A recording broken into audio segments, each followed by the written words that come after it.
Друзья, рад сообщить, что теперь мои книги можно будет читать не только в бумажном виде, но и в электронном эксклюзивно на платформе delib.ru. Приятного чтения!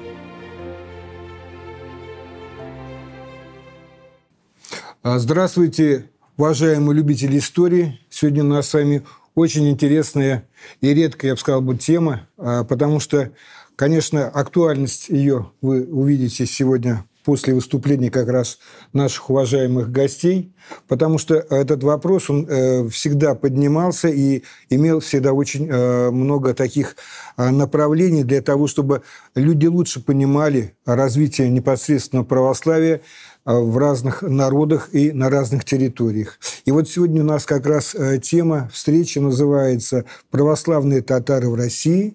История и современность». И как раз эту тему у нас с вами осветят два очень уважаемых человека. Это Бухаров Евгений Евгеньевич, член Союза православных татар, эксперт Института региональной политики. Здравствуйте, Евгений Евгеньевич.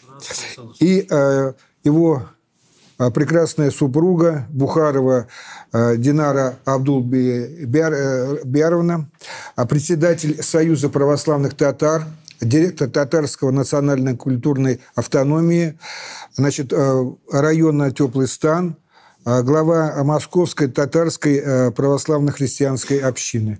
Ну, конечно, первый вопрос, конечно, к Динаре. Динара, расскажите вот нашим слушателям и телезрителям, что непосредственно делает ваша организация, и, конечно, это будет очень интересно всем. Спасибо. Здравствуйте, дорогие участники, слушатели, зрители.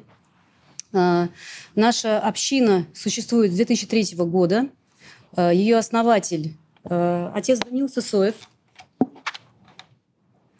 Вот его образ, он не прославлен в лике святых, поместно прославлен, поэтому это пока только образ, но мы знаем, что он как новомученик, мы к этому придем. И отец Даниил начал собирать православных татар из числа прихожан. В 2003 году было объявлено о том, что община начала свою работу. Община включала не только татар, но и представителей других народов, казахов, киргизов, узбеков и всех других, кто хотел принять в ней участие. И по сей день оно так. И интересным таким моментом является, что и много участников – это русские татарского происхождения, потому что, оказывается, эта тема, она интересная, острая, много русских татарского происхождения. Ну, вот об этом мы сегодня поговорим. И Александр Александрович об этом много говорил и на предыдущих встречах. И в 2009 году отца Даниила убили в Москве. Он был убит как мученик, террористом в храме на Кантемировской в Москве. Этот храм, который он строил с приходом. И община не прекратила свою работу по сей день. Мы продолжили дело. И вот уже прошло больше 20 лет с момента основания общины. И тогда не было даже молитвослова на татарском языке. Он был в библиотеке. Когда у нас стал вопрос о том, чтобы молиться на родном языке, сохранять нашу культуру, традиции в православии, мы начали искать иконы, начали искать молитвы на родном языке и поняли, что их нет. И вот члены нашей общины приходили в библиотеку, фотографировали молитвы, собирали, переводили. Так у нас появились и переводчики на современный татарский язык. Это не совсем простая работа, потому что богослужебный язык, он особенный, и есть слова, которые перевести не так просто. Этим у нас занимается иеромонах Иннокентий Кильдеев, другие переводчики. И так община начала свою работу. В 2006 году была проведена первая конференция, посвященная православным татарам. И там и на последующих конференциях мы обсуждали вопрос, что в Татарстане, в Башкортостане и в других регионах есть этнические православные татары, которых значительное число, и они приезжали и по сей день приезжают, и мы говорим, просвещаем, рассказываем о том, что татары – это не монорелигиозная национальность, что мы, по сути, народ двухконфессиональный. И вот в состоянии такого постсоветского времени люди жили, когда еще не могли определиться в религиозном плане, и когда пошел вот этот вопрос, что кто я, религиозный вопрос, люди начали искать себя, и здесь православные татары, оказалось, что нас значительное количество. Появилась необходимость себя представлять и рассказать о том, что кто мы, нам самим встретиться друг с другом, потому что наши конференции, они собирают и по сей день новых членов. До сих пор есть православные татары, которые думают, что они единственные в таком вот роде. Особенно 20 лет назад мы, когда встречались, я слышала часто, как говорили, что вот я крестился, я думал, что я один такой. И оказалось, что нас очень много. Оказалось, что священников татар значительное число. Наша община за 20 лет познакомилась и проводила работу со священниками, наверное, 100-150, а их больше, их около 500. Мы обнаружили, что очень много священников-казахов этнических. В общем, это очень интересная тема, и до сих пор для многих еще такой существует стереотип, что татары – это мусульмане. И сами татары этот стереотип развеяли. В 2020 году, 29 августа, было собрание татар в Татарстане, в Казани. Это было собрание Всемирного конгресса татар, где было на высоком уровне самими татарами провозглашено, что исторические татары – это двухконфессиональный народ, исторические православие традиционно для татарского народа. Это есть в официальных бумагах.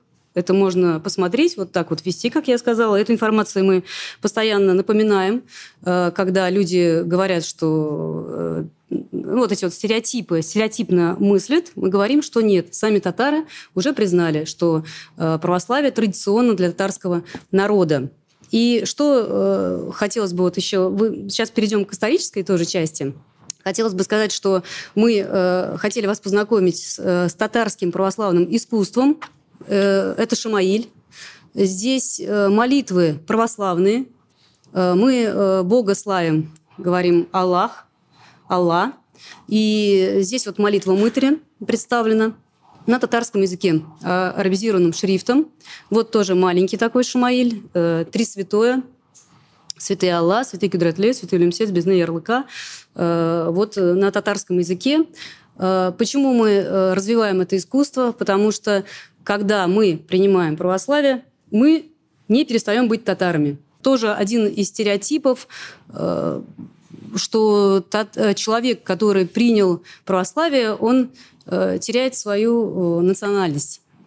Есть такие моменты, конечно же, если татары сами не будут сохранять свою культуру. Это вопрос к самим татарам. Русская православная церковь, она дает все человеку, чтобы он сохранил свои национальные черты. Это очень важный момент, потому что в русской православной церкви есть все для того, чтобы мы сохранили, чтобы татарин сохранил себя как татарина, узбек как узбека, японец как японца и казах как казаха, да, и другие народы. С эллином как эллин, с иудеем как иудей. И здесь вопрос, часто говорят татары, что вот вы обрусеете, вы станете русскими. Тот, кто хочет обрусеть, тот обрусеет.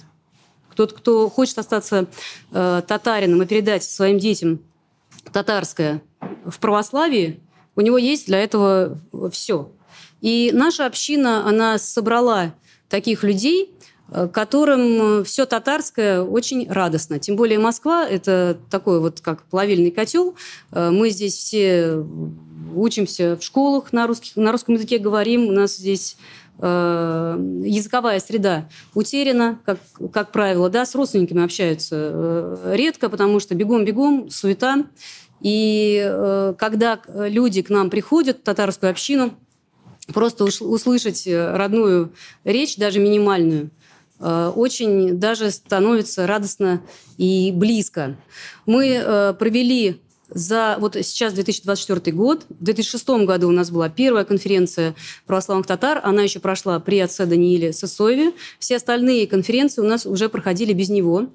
И так прошло еще 8. То есть в 2024 году мы провели конференцию 9-ю.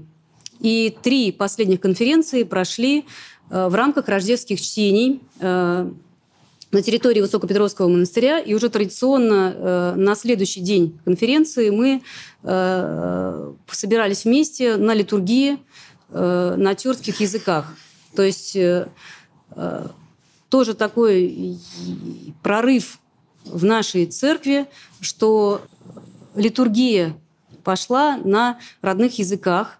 Все это началось с Москвы, как некий пример регионам, что как напоминание о вселенскости церкви, о том, что Христос пришел для всех народов, и каждый народ при этом желании может сохранить все национальные черты, не противоречащие учению Христа, не противоречащие догматам церкви. Хотите одевать тюбетейку – одевайте. Хотите служить на родном языке – пожалуйста. Хотите, чтобы крестики были, например, немножко там, как в каком-то привычном вам виде с распятием. Все это вырабатывает сам народ, который хочет сохранить. Не надо здесь ждать от кого-то, что сделают эту работу за вас. И мы, татары, собрались и делаем эту работу. Мы делаем работу по переводам. Была написана икона «Курултай татарских святых». Тоже такая работа, которая была положена отцом Даниилом Сысоевым. Он провел исследование и нашел святых из ислама, обратившихся в православие. Эти святые были не все татары, которые написаны были на первой иконе, которая была написана в том ключе, который мы делаем в нашей общине. И икона была написана, и она находится сейчас, ее оригинал, в храме апостола Фомы на Кантемировской. А мы, продолжив дело, мы собрали уже святых татар и написали икону. Здесь святые татары для того, чтобы татары не считали, что святые, они святые уже, которые прежде прославлены в лике святых, что они не относятся к татарам. Нет, очень даже святые относятся. И такие святые, как Серпион Кожезерский, Петр Стефан Казанский, святые царевич Дмитрий и Федор по происхождению татары, да. Евгений Евгеньевич, он расскажет про икону больше, и вы увидите, что святые татары и православие – это действительно традиционно для татарского народа, как самими татарами и было провозглашено. Дальше, еще при жизни отца Даниила, мы положили такое начало участия на сабантуях. Кстати говоря, с Александром Александровичем мы познакомились на Сабантуе. У нас ныне покойный наш друг Дашкин Альберт Фаритович, да, он как-то позвонил, он руководитель Меджлиса татарских МУРС, позвонил и сказал, мы ставили палатку православных татар на Сабантуе, он позвонил и сказал, не хотите ли познакомиться с таким известным историком? И мы сказали, хотим. И Александр Александрович Черемин, он пришел и свои книжки представил возле нашей палатки, мы общались. И потом достаточно плотно, столько лет, поныне мы взаимодействуем. вот я говорила про русских татарского происхождения. Был такой момент, когда к нам присоединился протоиерей Максим Обухов. Он как раз такой классический русский татарского происхождения. У него мама Булат. Из Запорожья у него корни. И он очень чтил связь с своими предками. То же самое я как раз увидела у отца Даниила. Вообще Господь нам говорит: чтите свои корни, своих предков. И вот как отцу Даниилу, так и отцу Максиму Обухову, тоже ныне покойному, были очень важны эти корни. И вот он, когда пришел, мы начали взаимодействовать, и он говорит: а давайте будем проводить панихиду по православным ханам. И оказалось, что православных ханов значительное число. И мы молимся на молебнах и святым татарам. Мы молимся о православных ханах, уже почивших. Мы вспоминаем всю ту основу христианскую, которая у татарского народа есть. По нашей общине. Я вам скажу, что Динара Абдулбаровна нам показала, что современность очень интересная. Самое главное, она поступательная и развивается. И это, конечно, заслуга именно вашей и вашей организации. Ну, а чтобы как бы еще глубже знать историю татарского народа, мы как раз обратимся к Евгению Евгеньевичу. Вы нам углубитесь уже вглубь веков. Здравствуйте еще раз всем. Всех приветствую. По поводу истории христианства среди татарского народа нужно прежде всего сказать о предках татарского народа. И, естественно, нужно отметить, что татарский народ является потомком средневековой татарской общности, которая нам хорошо известна, сформировавшейся в государстве Золотая Орда. Кроме татар, потомками этой средневековой татарской общности являются также казахи, являются нагайцы, башкиры, крымские татары и другие народы. Нагайбаки, которые вот до недавнего времени официально считались частью татарского народа, сейчас они учитываются как отдельный народ, но, тем не менее, это тоже потомки средневековых татар.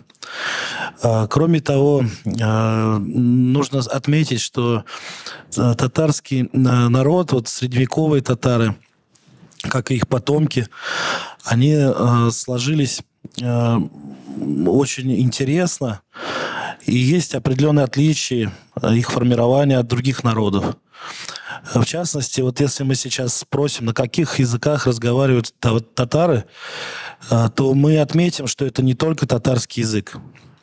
Татары разговаривают на татарском языке, на русском языке, на персидском языке, на белорусском языке, на румынском языке и других языках. Как так получилось? Вот, например, недавно совершенно разрешили жителям Афганистана, Пакистана, Ирана указывать свою национальность как татары. И таких набралось, по некоторым данным, до 6 миллионов человек.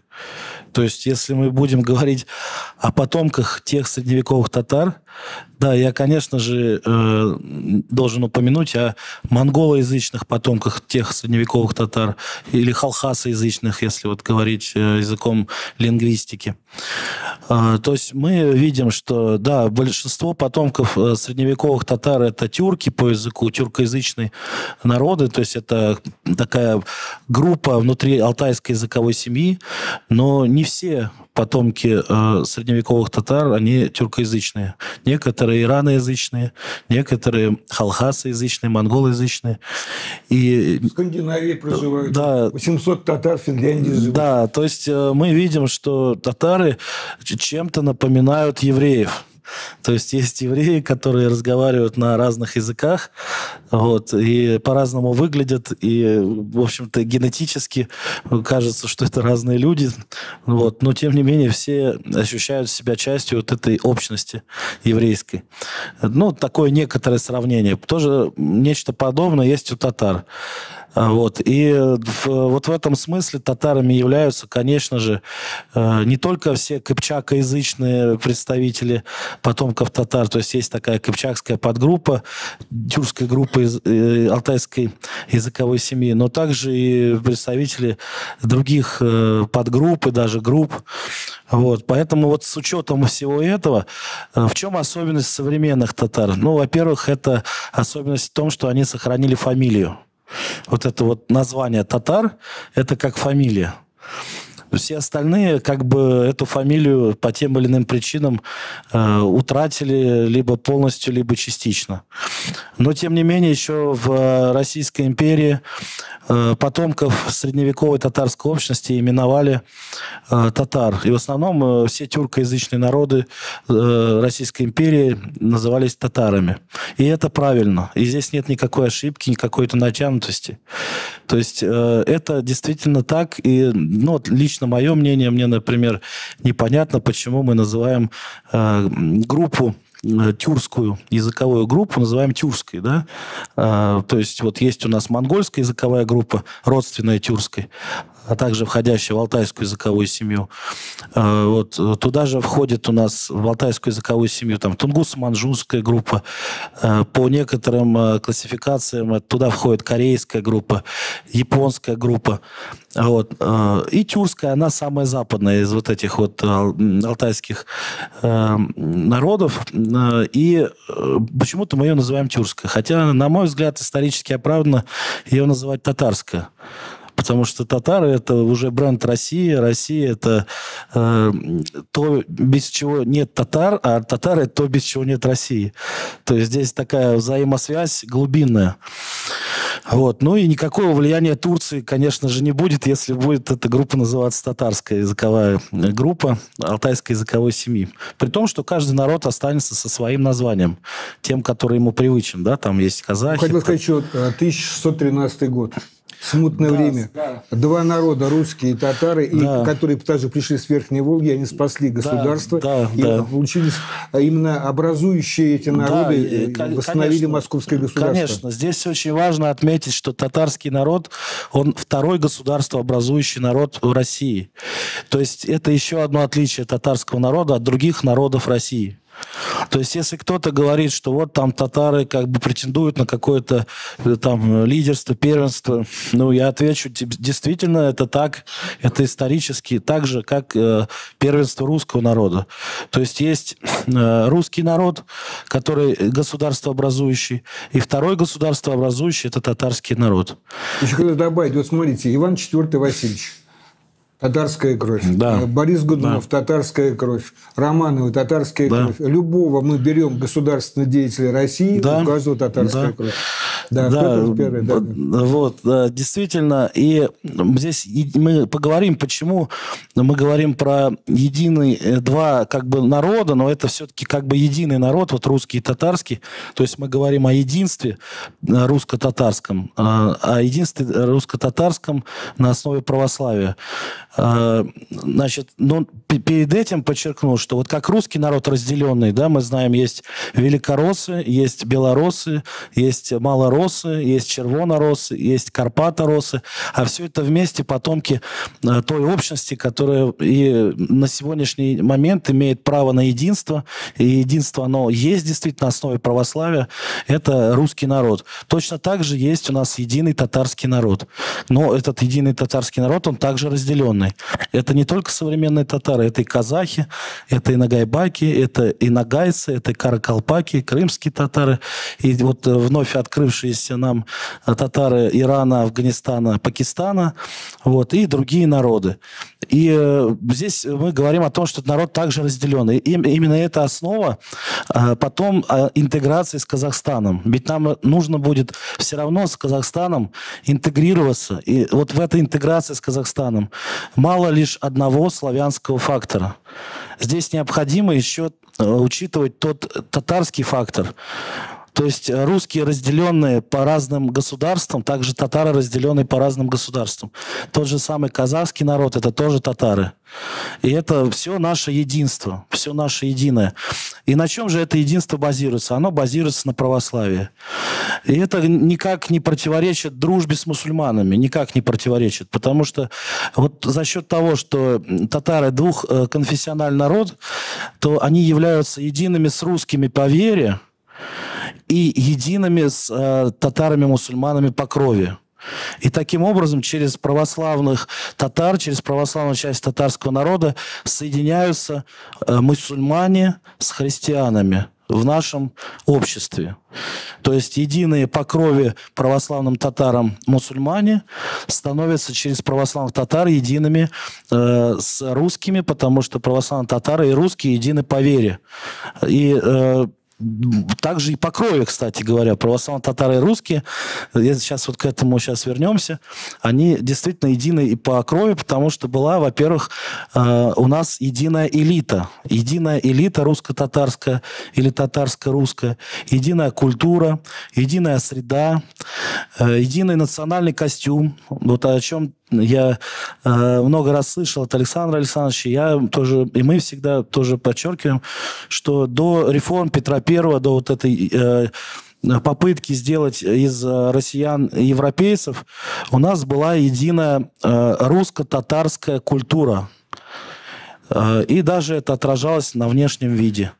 Вот много раз подчеркивалось, что традиционный русский костюм – это та же самая тюбетейка или тафья, это те же самые казакины, это те же самые кафтаны, это высокие шапки меховые. Да? Вспомним такое понятие, как работать спустя рукава, когда были в рукавах прорези для того, чтобы руки можно было вынуть. Это все сохранилось у русских казаков. Вот весь этот комплекс национальной одежды. Но все это было у всех сословий, не только у казаков. То есть Петр I просто начал насильственно там менять кафтаны на камзолы, заменять тюбетейки на парики и так далее, и так далее. То есть там было дело не только в бритье бород. Вот. И да, еще есть свидетельство, что русские носили челмы. Кстати говоря, челмы были очень модные, распространены. Вот шапка Мономаха. Да. У нас как раз это и есть самые челмы. Да. Очень много, да. Ну, вот у нас, кстати, на иконе здесь изображены, обратите внимание, на первом ряду, это все потомки Чингисхана по прямой мужской линии. То есть чингизиды. Чингизиды – это не все потомки Чингисхана, а именно по прямой мужской линии. Их было много. И они формировали некий класс, такой особый класс, из представителей которого выбирали ханов. А хан – это было равно слову «царь». И, кстати говоря, если спрашивают, а кто первый русский царь? Вот многие спрашивают. Я на этот вопрос легко отвечаю, царь Батый. Первый русский царь. Тот, кого, собственно, признали великие князья как царя, и которому стали подчиняться. То есть, да, Чингисхана они еще не признавали как царя в то время, но признали Батыя. По сути, если так вот посмотреть. Да, там Батый замыкался на Каракорум. Вот, черный камень переводится Кара-Крым. Вот, но, тем не менее, уже при Мингу-Тимуре, мы знаем, Мингу-Тимур, он практически получил вот эту самостоятельность при формальном, все-таки сохранял формальную подчиненность, он как бы договоренность такая была, они сошлись там в одном месте, на одной речке, там очень долго, как положено по татарским обычаям, праздновали, пировали, потом уже заключили мирный договор о распределении полномочий, как бы сейчас это назвали.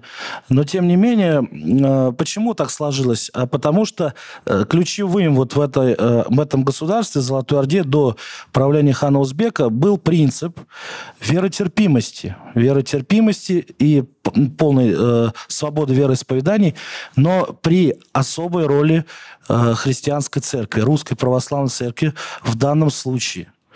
И вот именно этот принцип соблюдался. в улусе Джучи. В других улусах этот принцип начал достаточно быстро нарушаться.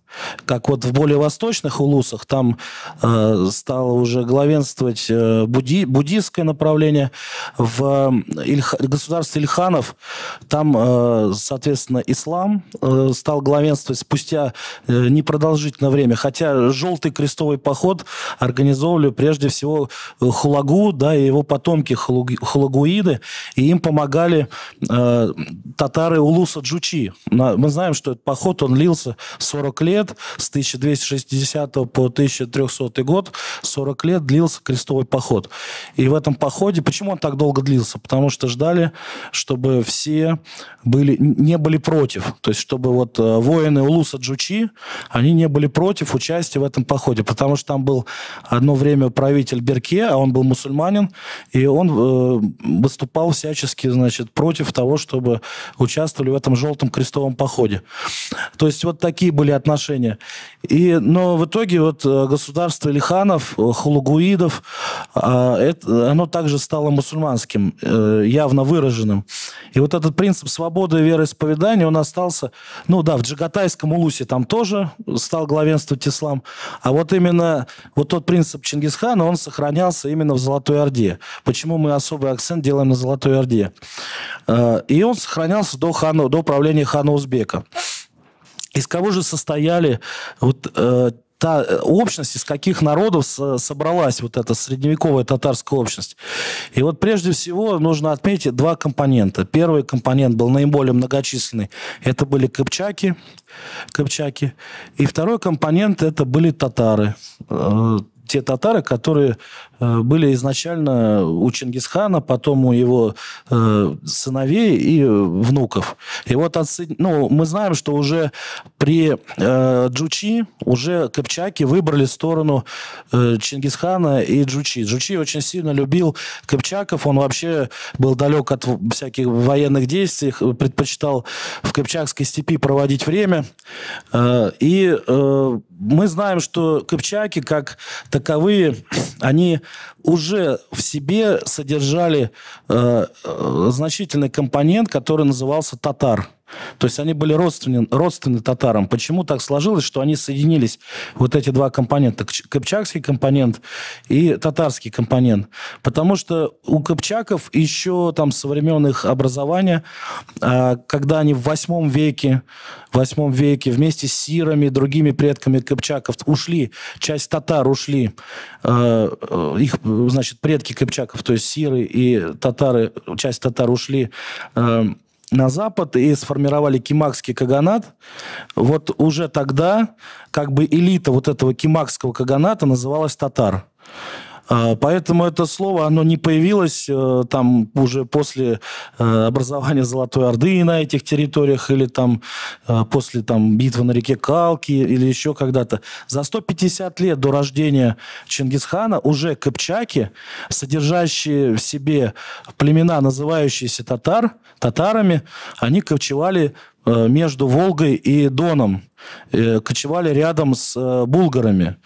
Булгары – это предки чувашей. То есть чуваши – это прямые потомки булгар по языку, по своей памяти, по всему. То есть мы видим, что кыпчаки и татары были родственны.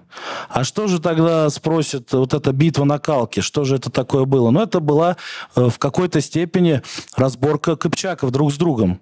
Потому что часть кыпчаков, которые были тертеробичи или дурут племя, оно поссорилось с таксобичами. Таксобичи – это те как раз кыпчаки, которые себя называли татарами. И вот именно таксобичи, Аккубуль, был такой таксобич, он на охоте убил Мангуша или Мангуша. А Мангуш – это двоюродный дедушка святого Александра Невского. Мы знаем, что Александр Невский, он по своему происхождению, он был кыпчаком. Скажем так, по своей бабушке, по своему прадедушке. Вот он был, прадедушка у него хан Катян. Хан Катян – это как раз тот, кто воевал против Батыя. Вот. И вот его двоюродного дедушку Мангуша, его убил Аккубуль Таксобич, который был тоже кыпчаком, но Они конкурировали. И вот таксобичи, они обратились к чингизидам, обратились за помощью. Чингизиды были в этом заинтересованы. И уже вот это единство такое кыпчакско-татарское, оно было еще до там, битвы на Калке, оно уже было сформировано, многовековое единство происхождения. И они помогли справиться с таксобичем, с вот этими берберобичами, с дурутами. Все это дело вылилось в большие столкновения. Закончилось примерно в 1237-1239 годах, когда берберобичи и дуруты ушли в Венгрию. И в Венгрии им дали возможность поселиться, но требовали от них принятия католицизма. Они уже были православными к тому времени. И действительно, на начальном этапе берберобичи, они католицизм приняли. Не все, может быть, но вот верхушка. Но потом, разочаровавшись в этом своем выборе, вот этот хан Катян, прадедушка святого Александра Невского, он возвращается в православие и присягает Батыю. То есть он признает власть Батыя, признает главенство Батыя. И вот за это его венгры убивают. После чего его воины, 40 тысяч человек, понимая, что убили их предводителя, эмигрируют оттуда в Болгарию. Поселяются в православной Болгарии. Тоже государство, которое было тюрко-славянское изначально по происхождению. Понимаете, какие здесь такие глубинные связи? То есть Александр Невский, он не был чужим для Батыя. По сути, он был правнуком правнуком того человека, который был врагом Батыя, который в итоге признал власть Батыя. То есть для Батыя это тоже было значимым. Есть некоторые сведения, которые, конечно, нужно проверять, что имя у Александра Невского было еще одно имя, такое же, как имя у святого Андрея Боголюбского. У двоюродного дедушки Александра Невского, у другого двоюродного дедушки не Мангуша, а по линии Рюриковичей, у святого Андрея Боголюбского у него было кыпчакское имя Китай или Кытай. В честь него был как раз построен Китай-город, поэтому мы имеем вот это название Китай-город. Соответственно, сам Андрей Боголюбский, мы тоже знаем, он был половец. Он был потомок хана половецкого Аюбы. И по маме, да, он был половец, по папе он был Рюрикович. То есть вот посмотрите, какие вот эти древние были связи с кыпчакским миром. То есть вот эта единая элита, она формировалась еще до образования Золотой Орды. Поэтому уже на том этапе Рюриковичи для Батыя, для чингизидов не были чужими. Да, они их считали ниже, вот, да, они считали там вот того же самого Катяна, и его войско они называли конюхами своими, да, которые там вышли из подчинения. Но, тем не менее, это было некое единство. Вот. И следует отметить, что вот это вот единство элиты, оно продолжилось. Вот мы на иконе здесь видим, на первом ряду изображены чингизиды, прямые по папиной линии. Вот один из них, из этих чингизидов, это святой преподобный Петр Ордынский. Это хан. То есть он царевич, да, ханский сын. То есть он прославлен как преподобный, чингизид по прямой мужской линии. Вот. Также мы видим... По центру также он является не просто чингизидом, он является еще потомком основателя ислама, Мухаммада. Он был по центру потомок Фатимы Султан Сиитовны. То есть был такой род Сиит-Шакуловых, который уже в позднее время он был родом лидеров мусульман в Золотой Орде, да, то есть сиды это кто? Это потомки Мухаммада по линии его внука Хусейна, а шерифы это потомки Мухаммада по линии внука Мухаммада Хасана. Так вот, этот род Сиит Шакулов, это были духовные лидеры мусульман поздней Золотой Орды. И всех осколков Золотой Орды, кроме московского улуса, да, вот кроме московского царства, которое стало московским царством. И мы знаем, что вот эти Сиид Шакуловы, они все приняли крещение в Касимовском ханстве уже перед его ликвидацией. И вот последний известный Сиид Шакулов, он изображен здесь, на этой иконе, по центру, на первом ряду. Он потомок Чингисхана по прямой мужской линии, и он потомок Мухаммада по материнской линии. Вот в нем сошлись эти две крови. И он святой православной церкви, местно чтимый. Он был захоронен в Касимове. Очень любил Господа Иисуса Христа. Ему было ничего не нужно, ни власть, ни деньги. Все отмечали его любовь к молитве, к таинствам. И сейчас ищем его могилу, потому что мы знаем, что он был похоронен в Казанском женском монастыре, но могила была осквернена во время гонений большевиков. И теперь ищем его мощи. Вот.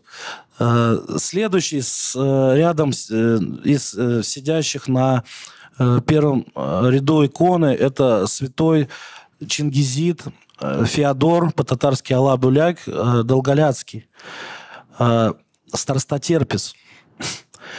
Про каждого святого можно рассказать очень подробно и долго, не буду, потому что у нас времени не хватит. Да. Вы знаете, я считаю, что надо второй раз встречаться, да, я думаю, потому что у вас очень обширная информация. Да. И самое главное, она мало изучена пока еще. И вы молодцы, что вот именно с этой темой, именно православные татары в России сегодня вышли на эту площадку. И, конечно, открыли очень много для людей новой информации, тем более, что вот именно эта икона, она дает возможность сразу понять, что же сделали православные именно чингизиды в истории России. Потому что каждое лицо, оно у нас знаковое. Да. Один, значит, стал именно священником, вот вы, о ком вы как раз говорили, об Якове.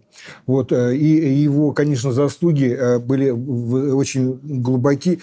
И что самое интересное, мы посмотрим, если на его родителей, они тоже приняли христианство. Да, и очень много у нас также похоронено именно чингизидов в Златоустинском монастыре, но тоже монастырь, к сожалению, уничтожен. Разрешите буквально два слова про бабушку святого царевича Якова, Фатиму Султан Сеитовну. Она вообще должна быть канонизирована как святая, потому что ее задушили за желание принять святое крещение. Она своими руками вышивала иконы вместе с дочерями, православные иконы, и дарила эти иконы в монастыри, в храмы, при том, что она достаточно крутого нрава была, вот, потомок тоже Мухаммада, и ее придворные, узнав о желании принять святое православие, ее задушили. После чего, собственно, Петр I ликвидировал Касимовское ханство. Мы знаем еще один момент, буквально два слова про Петра I скажу. Он тоже потомок татар. Он по маме рода Нарыш-Мурзы. А основатель этого рода, это был крымский татарский Мурза по имени, очень интересное имя, Мордка Кубрат, по прозвищу Нарыш. Ну, Нарыш – это, по всей вероятности, от слова «нар». То есть вот есть у нас гранат, слово, да, гранат, нар – это как вот солнце переводится, если смысловой перевод. Есть такой праздник, святки, православно-татарский праздник, Нардуган.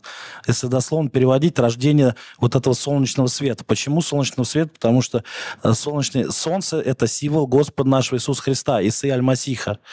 Вот. Это вот можно про каждого рассказывать. Буквально про второй ряд, и больше, так сказать, не буду занимать время. Почему второй ряд очень важен? Он особо свидетельствует о русско-татарском единстве, потому что мы один народ, действительно, у нас одна элита общая. Вот, например, второй ряд. Там, во-первых, два прославленных великих святых, сына Ивана Грозного, Ивана IV Васильевича Грозного, и два сына, и они же внуки Менгу Тимура, хана, который даровал Русской Православной Церкви максимальное количество льгот.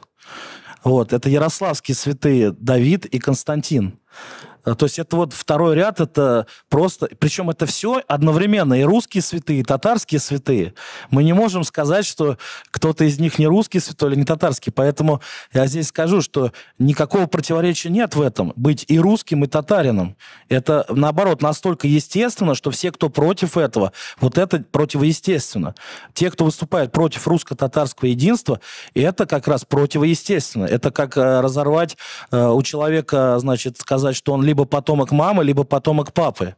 Потому что мы все являемся потомками как православных русских, так и православных татар. И кто-то татарином-мусульманином является, кто-то православным татарином, кто-то русским, но мы все потомки одного целого. И вот это целое, оно формировалось на основе православной веры. Ну, я объяснил, каким образом, то есть это не противоречит дружбе с мусульманами никак. То есть христиане и мусульмане всегда дружили и будут дружить. У нас это точно так. Вот. Ну, и мы, естественно, наш будем опыт транслировать и передавать и шире. Вот. И большое, да, спасибо за то, что дали возможность что-то рассказать. Спасибо вам. Я надеюсь, что мы встретимся еще не один раз, потому что тема, на самом деле, очень обширная. Спасибо вам. Спасибо вам большое, Александр Александрович. Да. Друзья, рад сообщить, что теперь мои книги можно будет читать не только в бумажном виде, но и в электронном эксклюзивно на платформе delib.ru. Приятного чтения!